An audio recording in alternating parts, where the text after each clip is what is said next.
Hello and welcome to this week's episode of the Happier at Work podcast. This is the Career and Culture podcast for People First Leaders, and I'm your host, Aoife O'Brien. And this week's episode is all about sustainability through leadership. Carol Mannion is my guest, and she has a wealth of experience in the learning and development field and developed this interest over the last few years. So we talk about things like resource optimisation, the role of leadership when it comes to sustainability, and the mindset shift that is required in order to create a more sustainable workplace. I share some of my own examples from workplaces that I have been in, and Carol shares some practical advice on how to make your workplace more sustainable. As always, I'll be doing a synopsis of the key points, so if you're listening in real time, that episode will be coming out on Monday. If you're enjoying the podcast, don't forget to leave a rating and a review on your favourite platform, and you'll usually find me posting about the podcast on LinkedIn, so don't forget to interact with me there and let me know what you thought of today's episode. Carol, you're so welcome to the Happier at Work podcast, and I'm so pleased that we're able to do this in person. I know we've been talking about it for a while, and it's been a while since I've had the opportunity to do an in-person podcast recording. So thank you so much for making the time today, for meeting up with me in Dublin. Would you like to tell listeners a little bit more about who you are, what you're about, and why we're here today? Thank you, Aoife, and thanks for inviting me on the podcast. I'm so excited to be here, and it's, as you said, great to meet in person. Great opportunity for us to have this conversation face to face. I'm really thankful for that. I guess just to give you a little bit about my background before we get going. So I am a learning and development consultant. I've worked in the field of talent, leadership development, learning and development for probably up to 20 years now at this point. I started off as a teacher, so I spent a couple of years teaching and decided pretty quickly that wasn't for me, and I moved into the corporate world. So I spent a number of years in the insurance industry in internal learning and development roles. So that's really where I cut my teeth, learned the ropes, learned everything there is to know around running an L&D function, I guess, in a large organisation, a large multinational. And from there I moved over to, I sometimes say I moved over to the other side of the table, because I moved into more consulting roles and spent a few years at the Irish Management Institute, where I was designing and facilitating leadership development programmes, and then with PwC doing more kind of organisational development consulting. That brought me then to 4 years ago. I decided when COVID hit, actually, it was an impetus for me to start my own business, which is something I had been thinking about for quite a while. So for the last 4 years, I have been working with clients across the spectrum of learning and development activities, really, and delivering projects, delivering strategic value for clients. And it's been fantastic. I've done quite a diverse range of client projects at this point. And really enjoying the journey. So that's kind of an overview, I guess, of my career journey to date. Brilliant. I love it.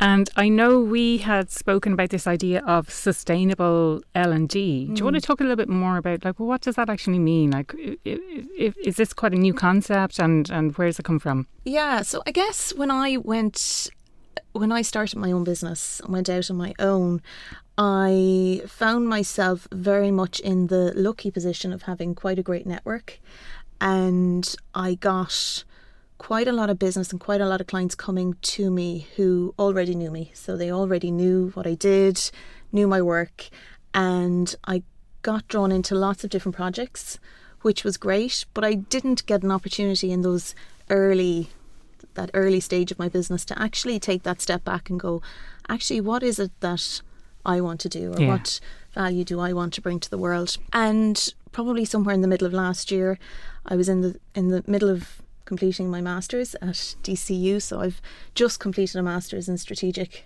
learning and development, and I really started to think about, okay, what do I want to do with this platform I have, Carol Mannion Learning, this business that I've created. And through my studies, I came across the sustainable HR literature, and I really started getting very interested in the whole idea of how can we, so I know there are reporting obligations on organisations which drive kind of the sustainability agenda in most organisations. And those reporting obligations were getting even more onerous with the arrival of the CSRD, which is the European Directive reporting obligation. So it was a big topic, I think, in lots of conversations I was having around how are we going to do this? How are we going to up our game when it comes to the sustainability agenda? And like a lot of people, I was feeling quite overwhelmed by the scope of this, because, you know, becoming more sustainable impacts all of our lives, you know, and it's something we need to really transform, I think, how we live and work and how we run organisations. But I started to kind of, I suppose, take my own medicine and say, okay, what is within your scope of control? And when I look at the sustainable development goals that the UN have set, that they're saying we need to hit by 2030, there are a number of them that are really close to and related to what I do and what we do as people development professionals in organisations. So, for example, gender equity and creating, you know, sustainable communities and cities, decent and sustainable work environments.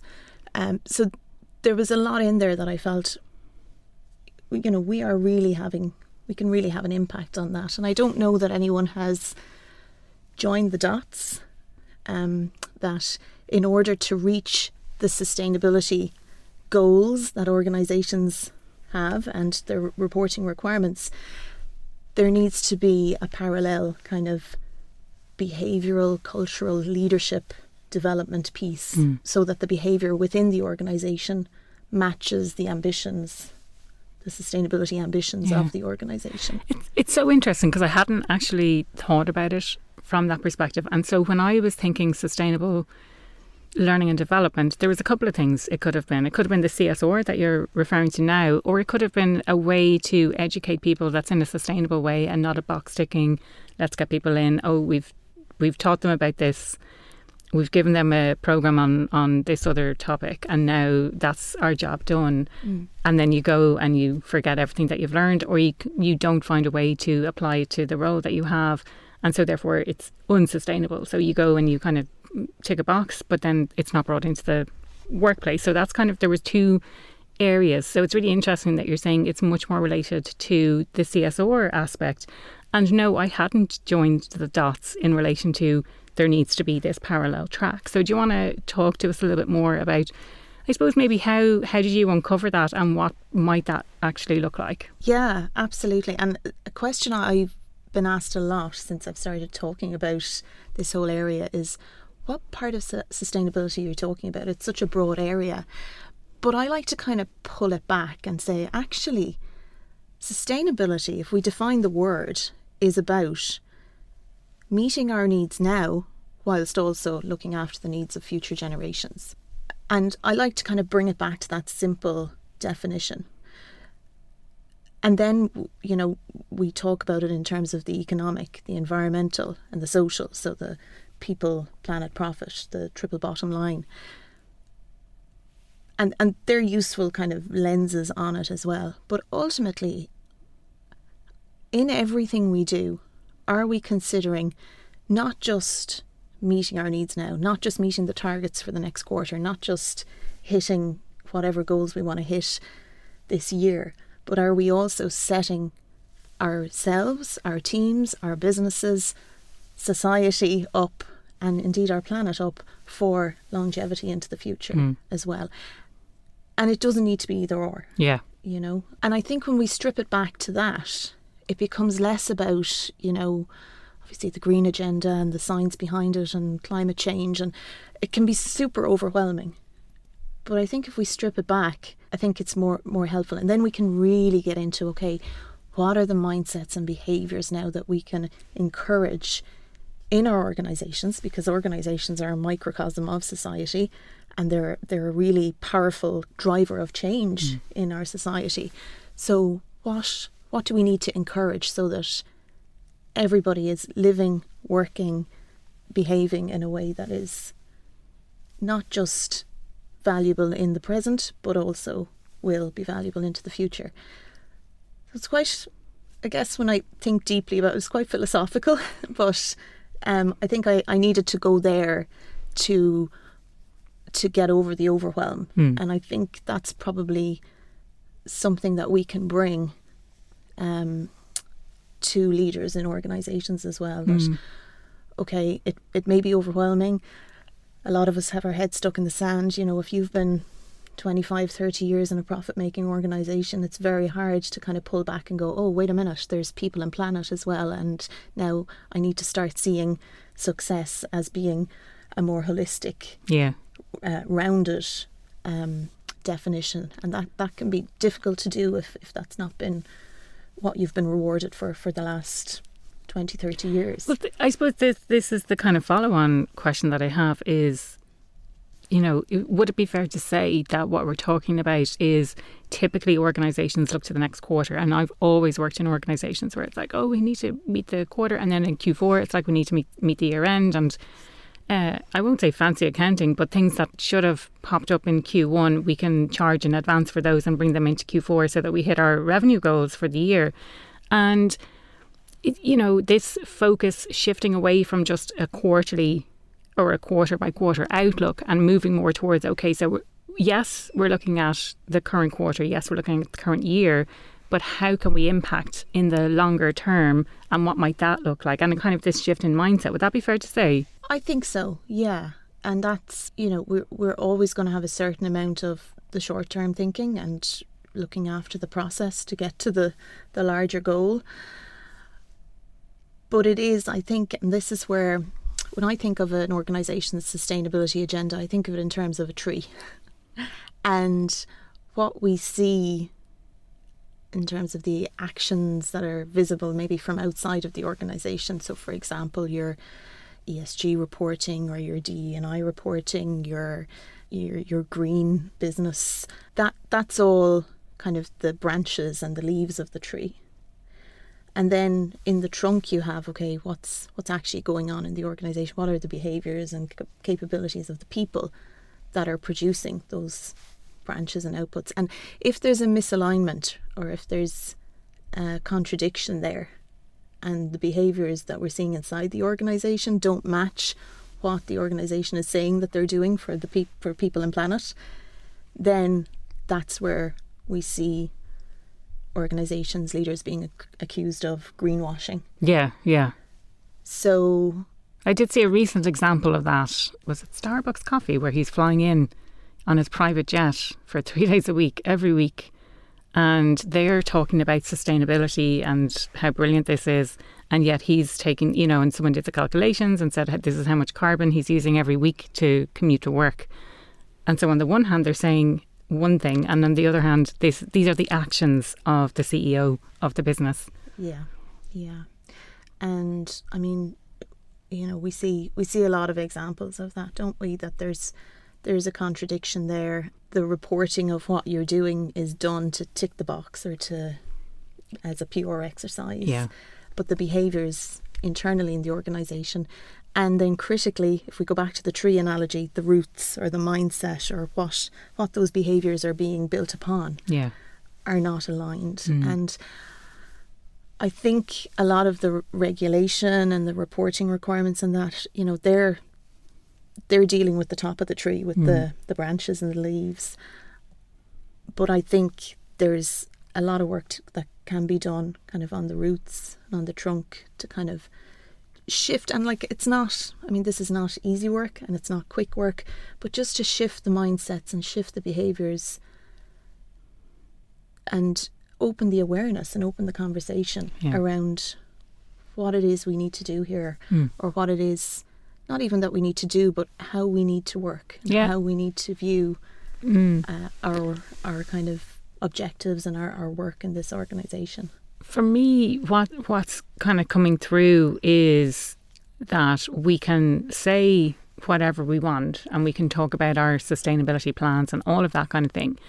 But really at the heart of it is what is visible to the outside, and then does that match with internally as well? So what's visible on the outside, and what are we getting recognised for, and what are we telling the outside world?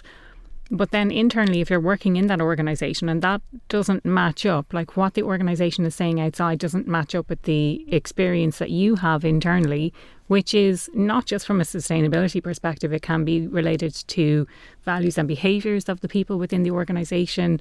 It can relate to the reason I joined this organisation was because you told me how amazing it is to work here, and then you get the reality when you actually go into that organisation and see how things are really done, when that wasn't transparent as you were progressing through the hiring or the onboarding process. To me, it kind of boils down to an organisation. What typically are the individuals in that organisation rewarded for? And if they're rewarded for a specific type of behaviour, or if they have been up to now, it's revenue at all costs. It's, meeting those quarterly targets, rather than bringing in these other aspects that are so important for that longer term success. So do you want to talk a little bit more about that, and maybe the mindset shift that's required in order to get from, we have to meet these quarterly targets, yearly targets, whatever it might be, and it's okay to behave in whatever way we need to in order to achieve that, versus thinking about, okay, longer term, how do we change the mindset of the people, and how do we show them that we're going to reward them for different types of behaviours going forward? Yeah, and I think you've really described it well there, that that challenge that we have and that we see in different organisations. And I do believe that to each employee, their line manager is the CEO. So I think leadership behaviours across the organisation, and I often say leadership with a small L, because I think each and every person has the capacity to lead from where they are.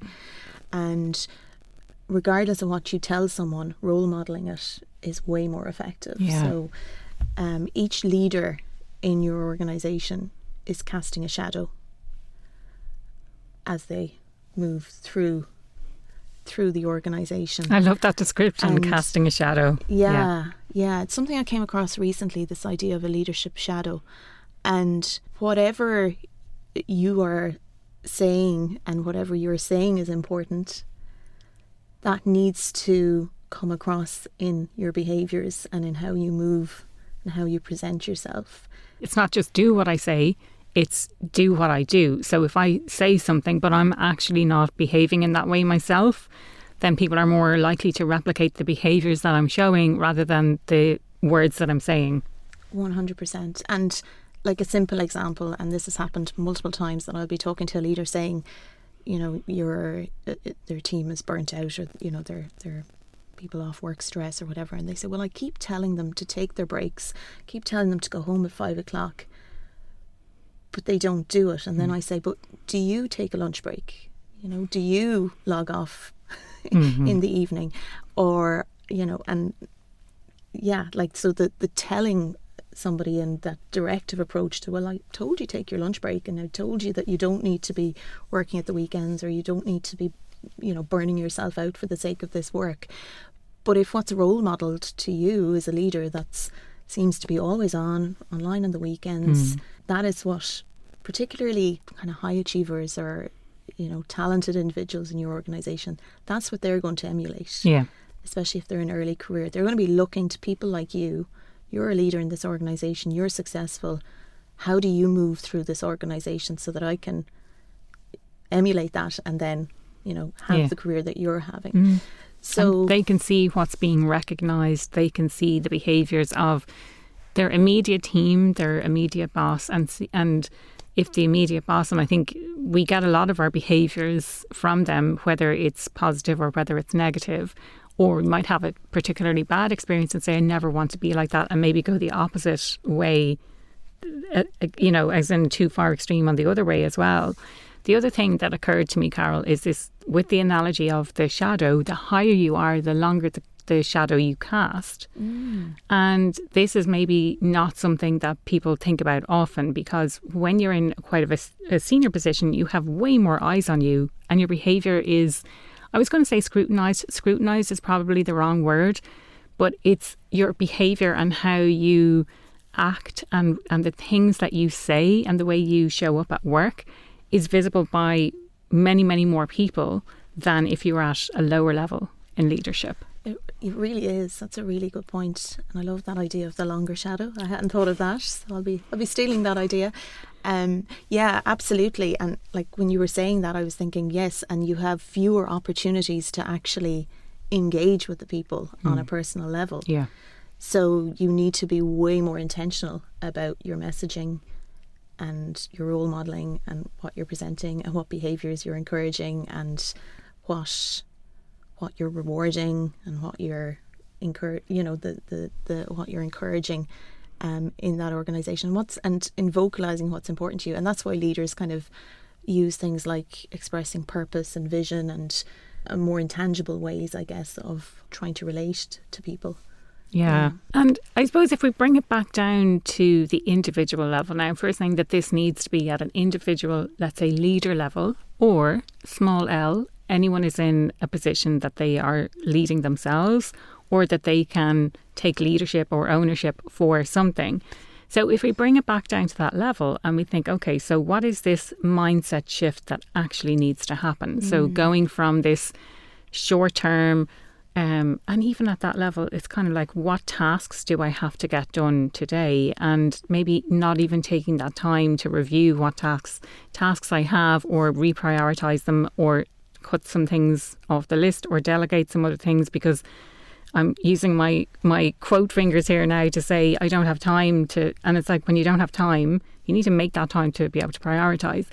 But I suppose the more general shift in mindset from the short-term thinking to the longer-term sustainability, when we're so used to focusing on the immediate next steps that need to happen, how do we as individuals make that leap? Yeah. Well, the first thing I would say is that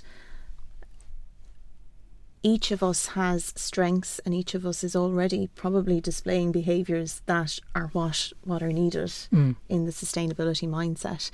There's a really nice tool that I came across in my studies, the work of Isabel Rymanowski, and she has created, from her PhD research on the sustainability mindset, she has created a sustainability mindset indicator, and she has outlined the 4 kind of content areas that make up this sustainability mindset. So you have ecological worldview, you have the systems perspective, emotional intelligence, and spiritual intelligence. And under each of those there are a number of principles. So there are 12 principles in total. And it's a really nice tool to look at. Just for me, it was really reassuring to see that there were some of the principles where I felt, okay, I'm actually quite strong in that. I know what that's about. There were others, maybe like eco-literacy and maybe more the spiritual side of things, where I was like, okay, there's some work I could do in that. But some of the, for example, in the emotional intelligence, it's about self-awareness and reflection. In the kind of systems perspective, it's about that both and thinking, being able to navigate paradox and duality. It's about long-term, being able to balance long-term and short-term thinking. So I think kind of looking at maybe a tool like that and saying, okay, where do I sit firstly in relation to that, and how would I kind of assess? You could take the indicator. There is an assessment you can do. You could take the indicator. It gives a lovely developmental report, and you could assess kind of where are the areas that maybe I need to do some work on. And I think that's a good kind of first step, is the awareness piece, because we need to get our heads out of the sand, really. Yeah. On the sustainability challenges. This is it. I sort of feel like there was a huge drive when I was younger about the environment, and we used to talk about the CCCs or the CRCs or something. I can't even remember the name. The aerosols, basically. Oh yeah. Yeah, the huge drive around that, and. Yeah. I was just thinking the other day of the bins that we used to have, just a black sack on the side of the road, and now it's divided into 3 different types of bins. And probably first started with the black bin, and now we've got the 2 extra bins in Ireland anyway. But I love this idea of taking the skills that we already have, maybe challenging our thinking a little bit. The fact that you brought up self-awareness is so important, because what you're talking about can be applied to so many different aspects. So self-awareness, and there is a previous episode all about self-awareness if people want to go back and listen to that. Dr. Nia Thomas, really brilliant episode about how to grow in self-awareness, because my thing with self-awareness is we all think that we're really self-aware, but how self-aware are you actually? And I think we're all less self-aware than we believe ourselves to be. And I suppose to me, again, self-awareness is how different is the perception that others have of you versus the perception that you have of yourself. So are you showing up in the way that you think you're showing up? So that was what I would say about that. The other thing I really liked was this balancing of the long-term and short-term thinking, because I think oftentimes, and I'm guilty of this myself, we get so wrapped up in what we want to get done immediately, or we're looking at those shorter term goals and 90-day goals versus thinking about that bigger picture. What does that longer term look like? And again, we can apply this in so many different scenarios. So I love that. And then maybe, again, similar to yourself, the missing piece for me is that eco-awareness. Like, what is it that we do need to do? Thinking back to my early career, having a printer at the end of every bank of desks versus now it's like there's a shared printer for, way more people versus just having one printer. Being able to print in colour. Hello, any kids listening to this one, they were like, printing in colour? Wow. And then printing on one side of the page only. Whereas now it's like, it's black and white and it's two sides and that's it. Or even better, we've moved on beyond that, read it on a PDF on your machine or on your phone, or for me, I've got my Remarkable, so I can read it on my Remarkable and I can make notes on it and everything.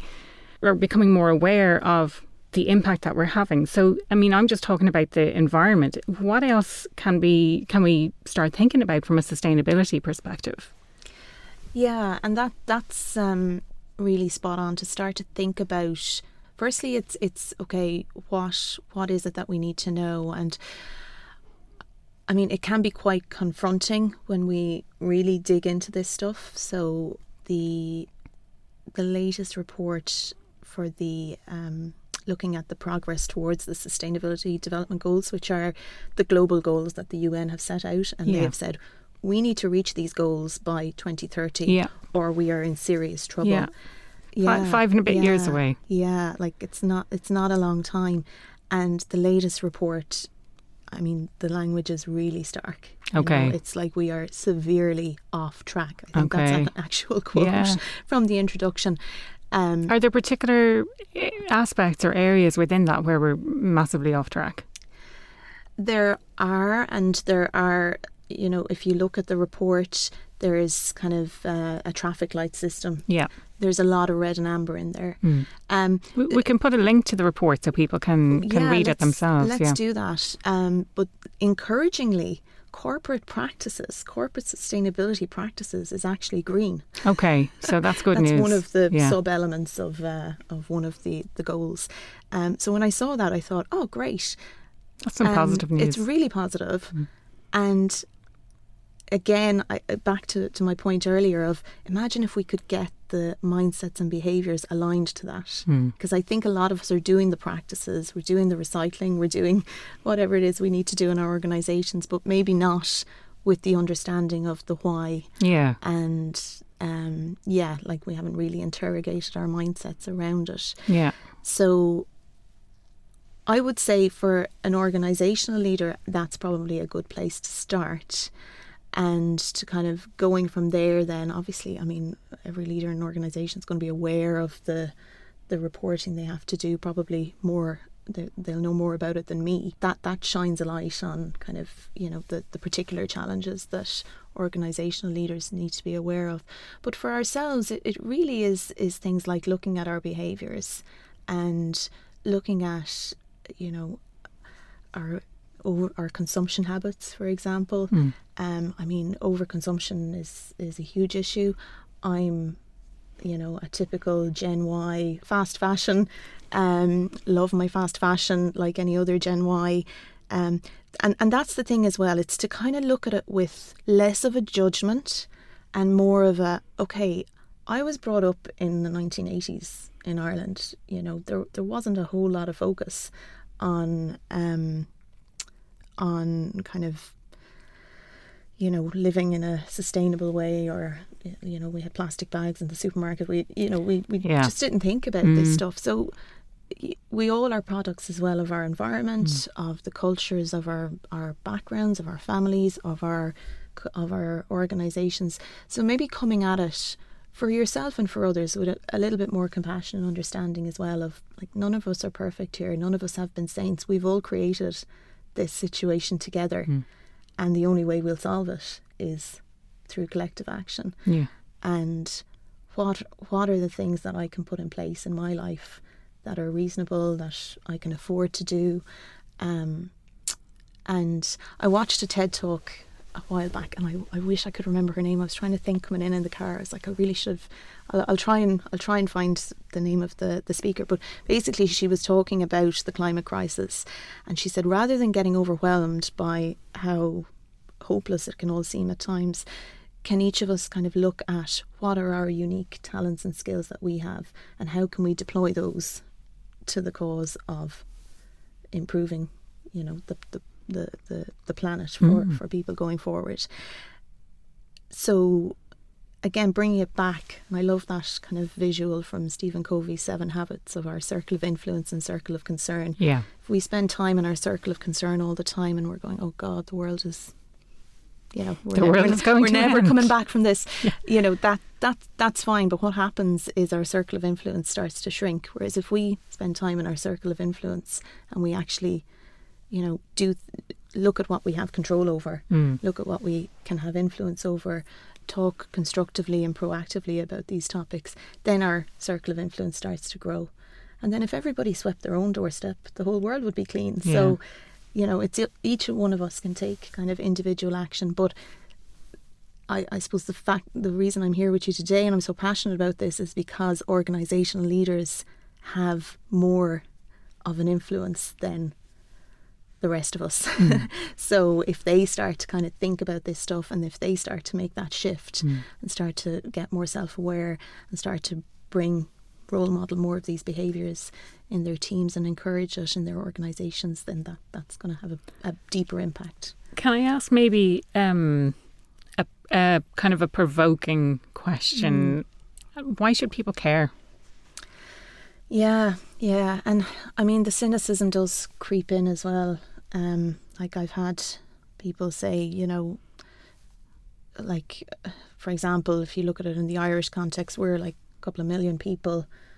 It doesn't matter if I'm recycling or if I'm taking my we're just a drop in the ocean back to the supermarket. If they're still going to be polluting in other countries, or if, you know, the big manufacturers aren't going to take it seriously. And again, you know, I come back to that kind of circle of concern, circle of influence. I think, you know, we can, and maybe it's easier to just kind of not think about it and not go there. But nothing that's worth having is easily got, I think. So if nothing changes, nothing changes. Isn't that what they say as well? Yeah. And like, I do think of future generations. You know, I have 2 children, so that's a big driver for me, to kind of go, okay, I have a responsibility. If they look me in the eye in 20 or 30 years and say, what did you do? You did nothing. I don't want to have to turn around to them and say, oh, well, I stuck my head in the sand, or I didn't think there was any point because there was other people polluting more than me, or whatever. So now, I'm not saying I'm perfect, and I'm not saying that don't come after me if you looked at my lifestyle. You know, I'm by no means a saint when it comes to this stuff, but I think I can be a voice that maybe can bridge the gap and come at it from a more compassionate, less judgmental way, and bring some kind of practical tools and leadership development approaches that I think can be really, really effective. You know. You mentioned the word cynical there, and there's something that's been weighing on my mind as well when I think back to some of the initiatives that we had when I was employed. And in one organisation, we set up a green team, and brilliant, you know, we were responsible for things like usage of energy, so electricity mostly, looking at things like recycling in the workplace and how much recycling we were doing. Were we bringing our recycling from home, that we were able to do that as well? And so there was a whole team, an initiative around this, ongoing reporting. But the cynics there, and some people on the team as well were quite cynical about this, was that it was a cost reduction exercise. So the big...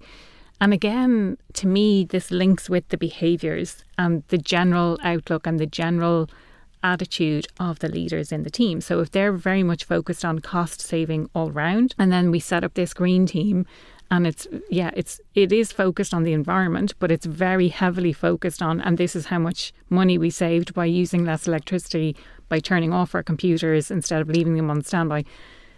Yeah, having the lights turn off automatically if there's no one there, all of that kind of thing.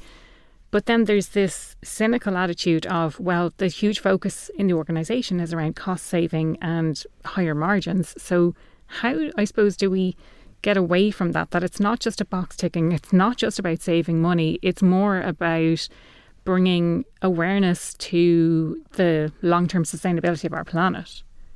Yeah.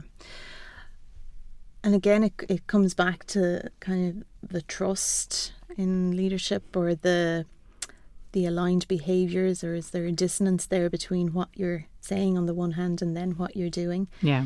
And I've seen that as well, where, you're starting a new initiative, and I think it's a great example of how you can actually save money and have a positive impact on the planet at the same time. But the communication of that isn't always done very well, or the communication is done, but the behaviour up to that point has been, as you said, more aligned with kind of that profit motive. And I think it's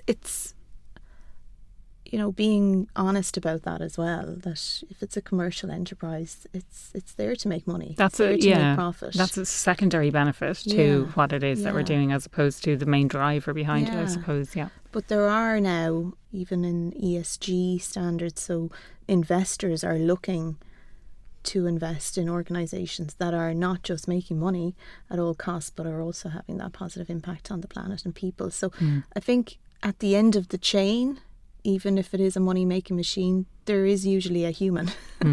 And ethical investors and ethical shareholders will want to see this kind of balance of the triple bottom line. Yeah. So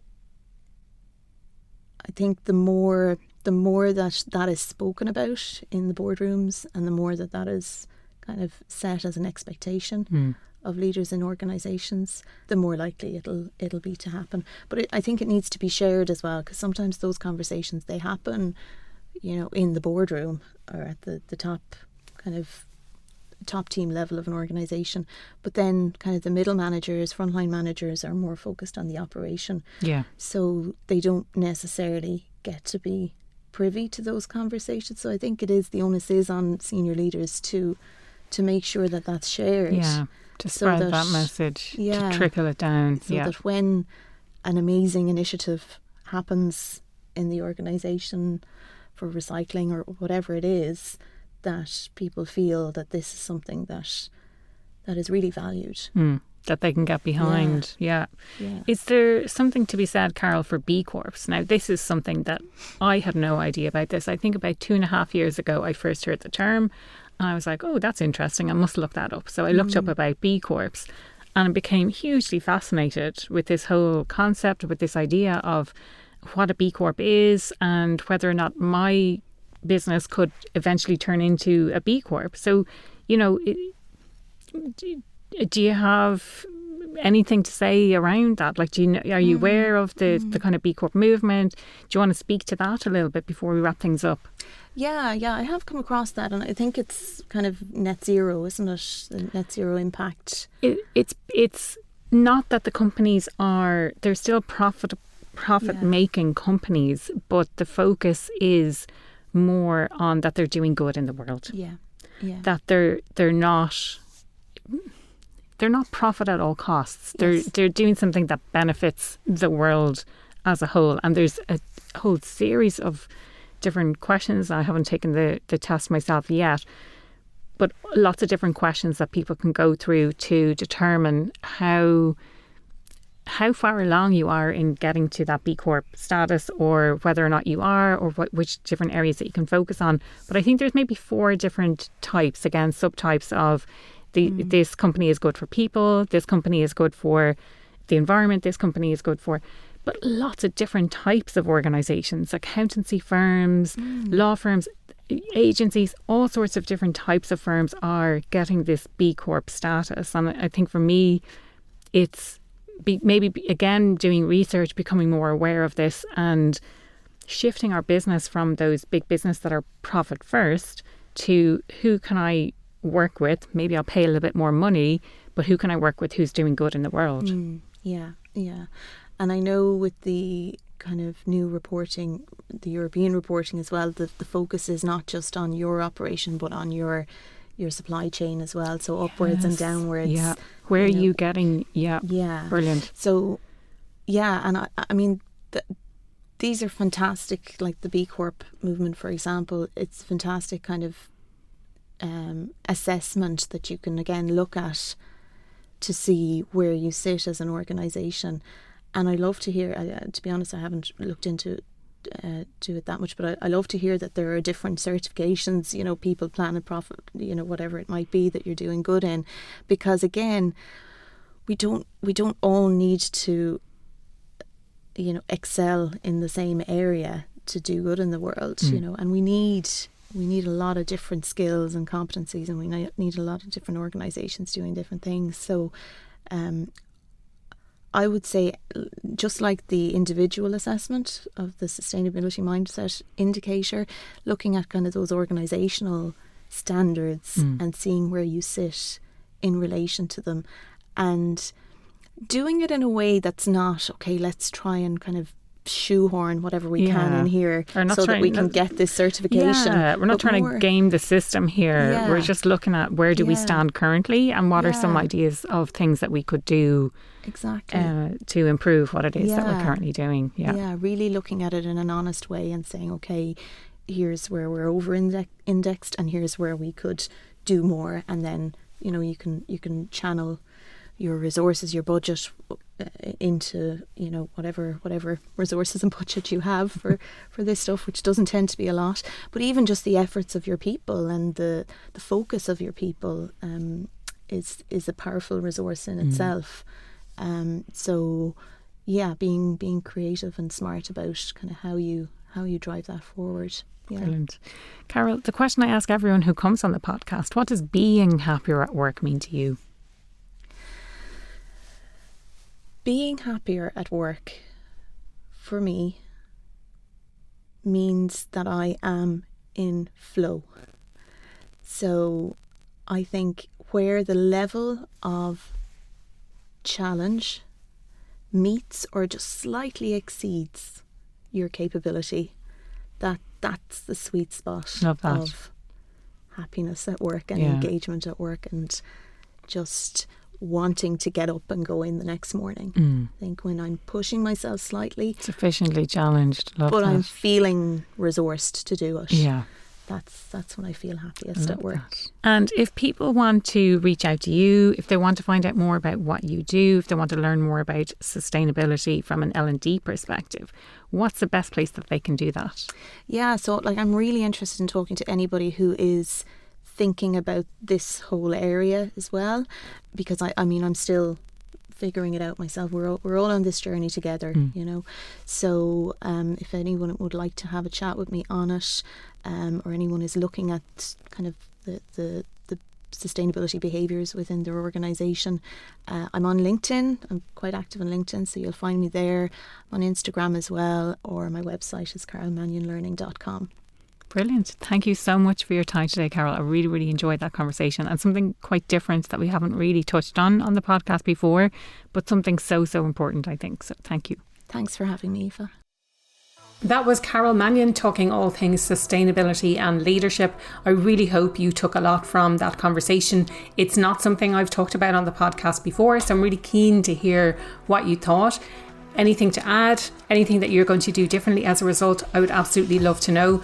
The best place to find me is usually LinkedIn, or you can send me a direct message as well. As always, if you're listening in real time, I'll be doing a bonus episode, which is a synopsis and key takeaways from today's conversation. If you enjoyed today's episode, or if you're enjoying the podcast in general, don't forget to leave a rating or a review on your favourite platform. I always love to hear from listeners.